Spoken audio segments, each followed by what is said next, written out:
بالله من الشيطان الرجيم. بسم الله الرحمن الرحيم.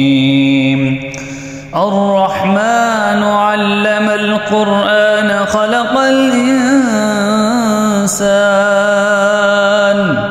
علمه البيان الشمس والقمر بحسبان والنجم والشجر يسجدان والسماء رفعها ووضع الميزان ألا تطغوا في الميزان وأقيموا الوزن بالقسط ولا تخسروا الميزان والأرض وضعها للأنام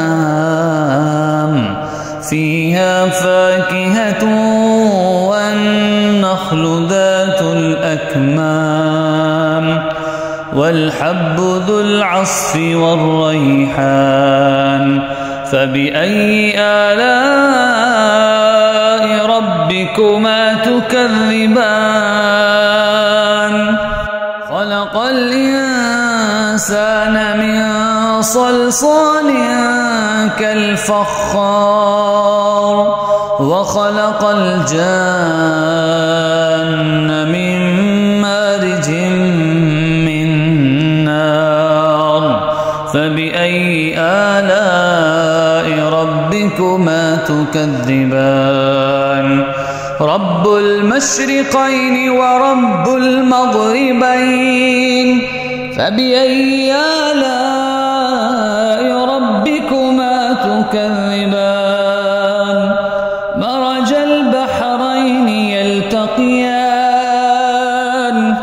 بينهما برزخ لا يبغيان فبأي آلاء ربكما تكذبان يخرج منهما اللؤلؤ والمرجان فبأي آلاء ربكما تكذبان وله الجوار المنشآت في البحر كالأعلام فبأي آلاء ربكما تكذبان كل من عليها فان ويبقى وجه ربك ذو الجلال والإكرام فبأي آلاء ربكما تكذبان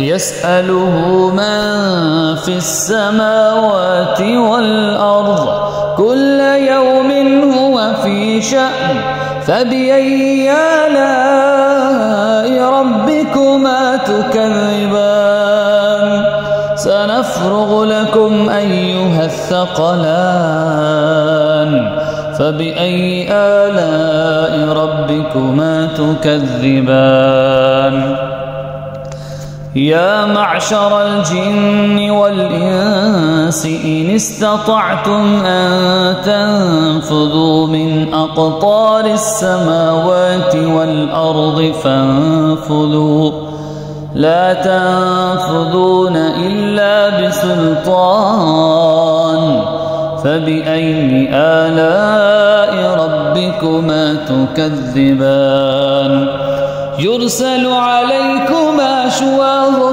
من نار ونحاس فلا تنتصران فبأي آلاء ربكما تكذبان فإذا انشقت السماء فكانت وردة كالدهان فبأي آلاء ربكما تكذبان فيومئذ لا يسأل عن ذنبه إنس ولا جان فبأي آلاء ربكما تكذبان فيؤخذ بالنواصي والأقدام. فبأي آلاء ربكما تكذبان؟